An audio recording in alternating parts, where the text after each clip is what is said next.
We're gonna continue today where we left off from our last video.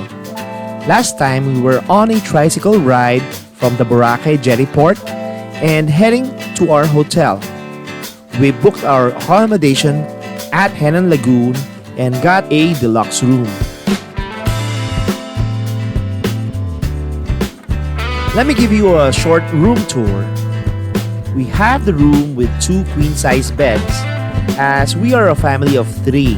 The room has a 32-inch LCD TV with cable.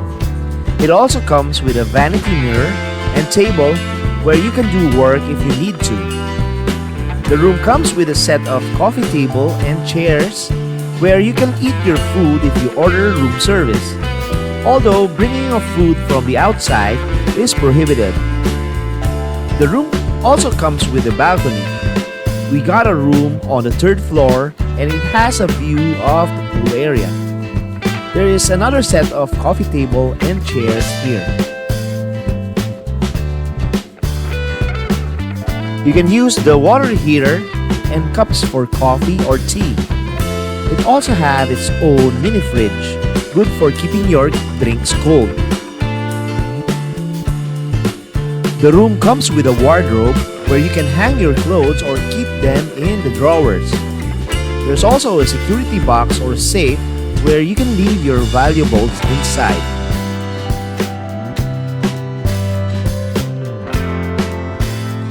And finally, the room comes with a bathroom which includes a toilet and shower. Henann Lagoon provides all their guests with towels and toiletries. Shampoos and conditioners have their own dispenser at the shower. The bathroom is also equipped with this huge mirror and a hair dryer. And to top it off, all rooms have their own Wi-Fi access with a decent speed.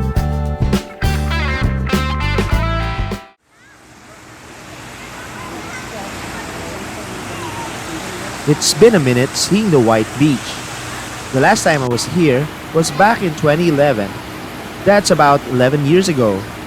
No matter what other people say about Boracay being over-commercialized, it is still the best beach in my opinion.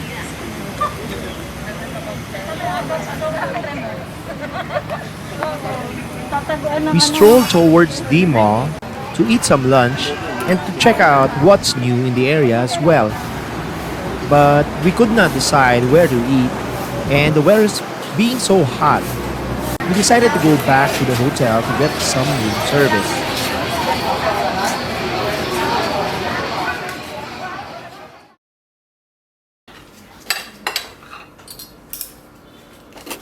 We ordered bagnet and sweet and sour fish fillet. It is reasonably priced, and it tastes good too.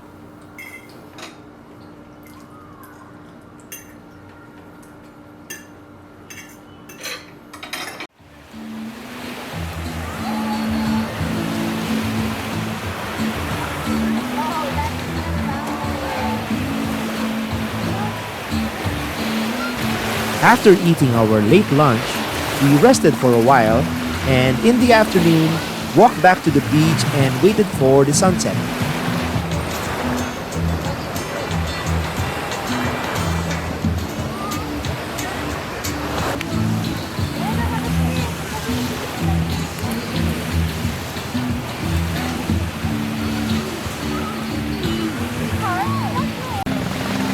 It feels so good to set your foot onto the Boracay sand, so soft and cool to the feet.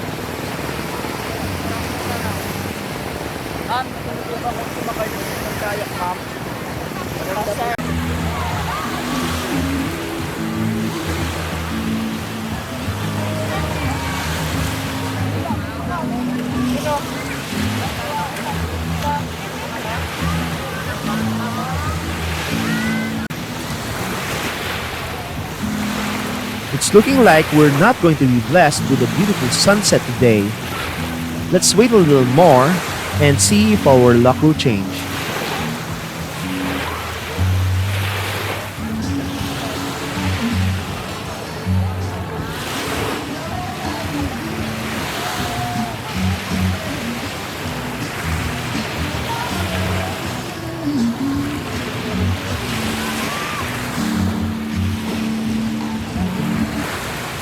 Beautiful parao boats sailing on the horizon.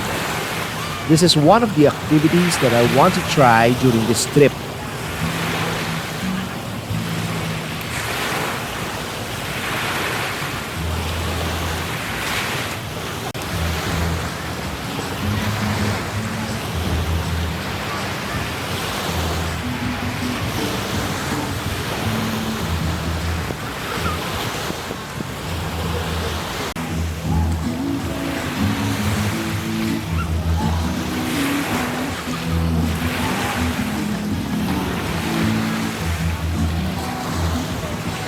Just as I have thought, no stunning Boracay sunset for today.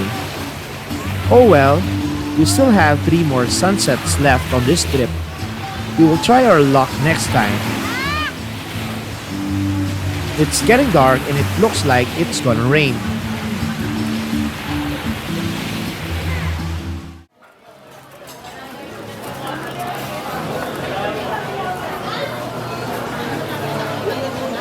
Time for dinner. We are back here at the D Mall and we want to try the burger and hot dog joint, Hungry Monkey.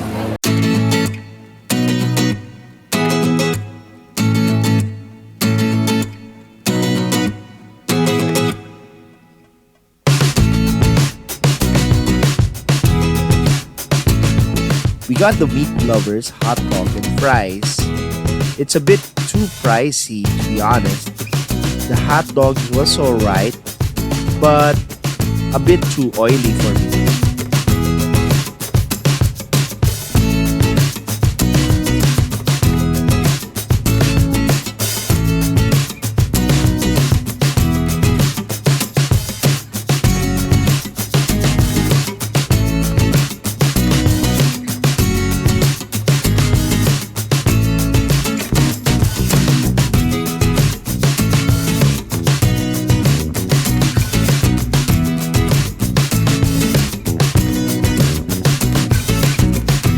The day is done. Time to head back to the hotel and hit the sack.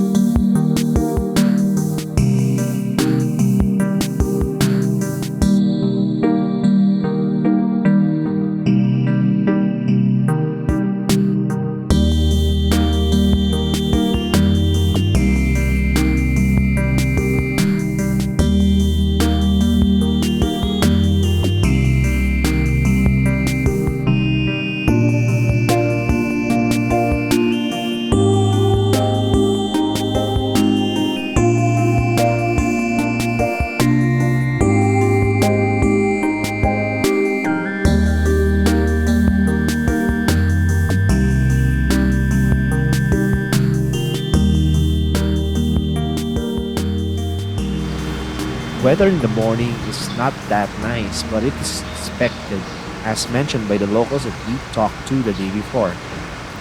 In the past few days, it was raining in the morning, but not as much in the afternoon. Hopefully this continues in the next few days that we are here. The next order for the day is breakfast here in Henann Lagoon. We have to make ourselves full for the long day ahead.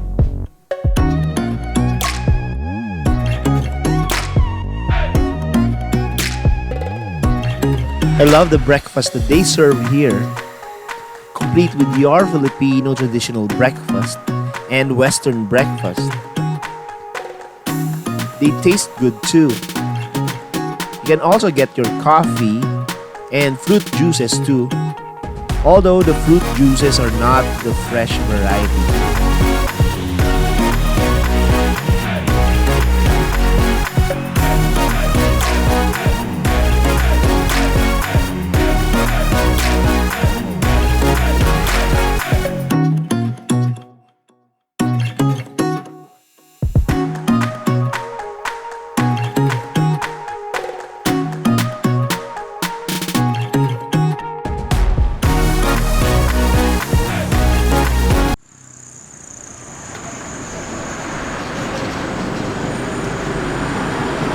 It's time to head off to the beach. Henann Lagoon is located at the main roads of Boracay, right at Station 2. It's about a 400-meter walk from here to the beach, so you'll get a little exercise going there.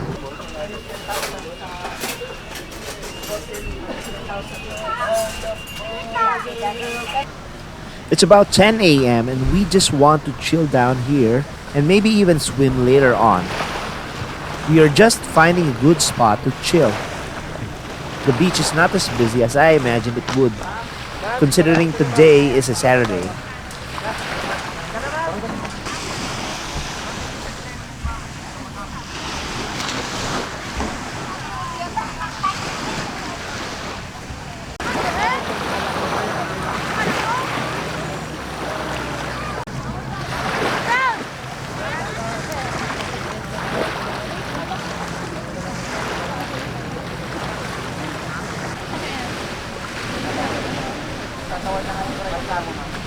We finally found a place to chill right besides this huge Parao sailboat.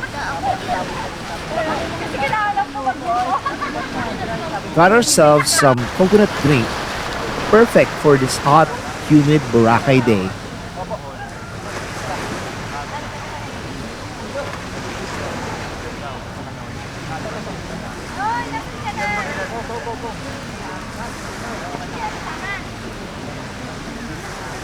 Kuya, pahiga.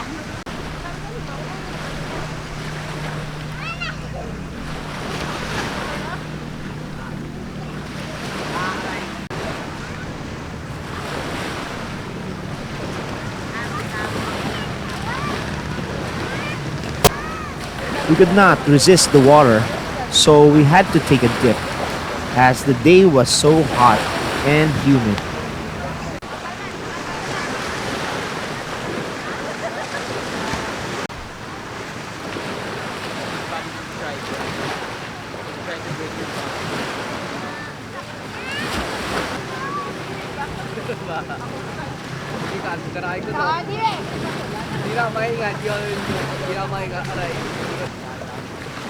It's now lunchtime and we are going hungry.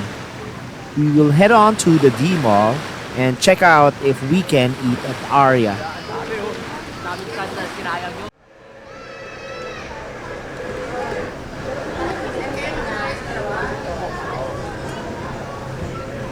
It's now lunchtime and we are going hungry.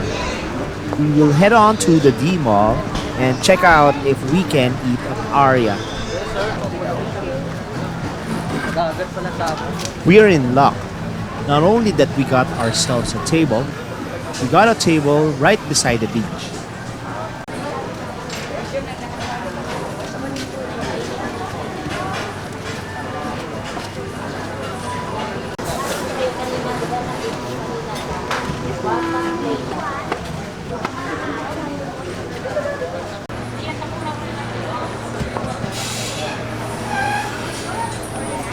We ordered mango, watermelon shake, quattro formaggi or the 4-cheese pizza, and the seafood pasta. For the taste, the 4-cheese pizza was alright, nothing special really. The seafood pasta on the other hand is creamy and the mussels are good, seasoned to perfection. I really like this dish.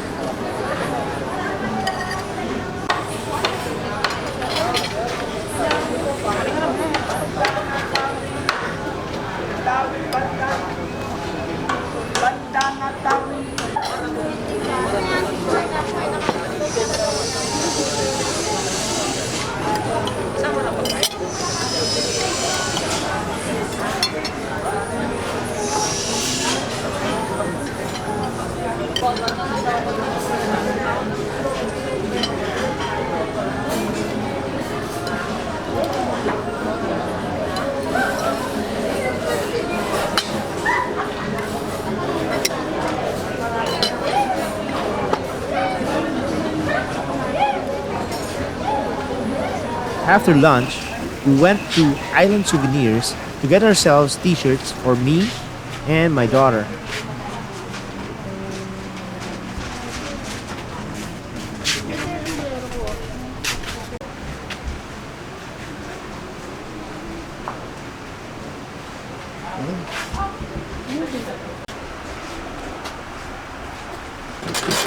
Time to head on back to the hotel. That's about it for today. Watch out next time for more of our Boracay trip.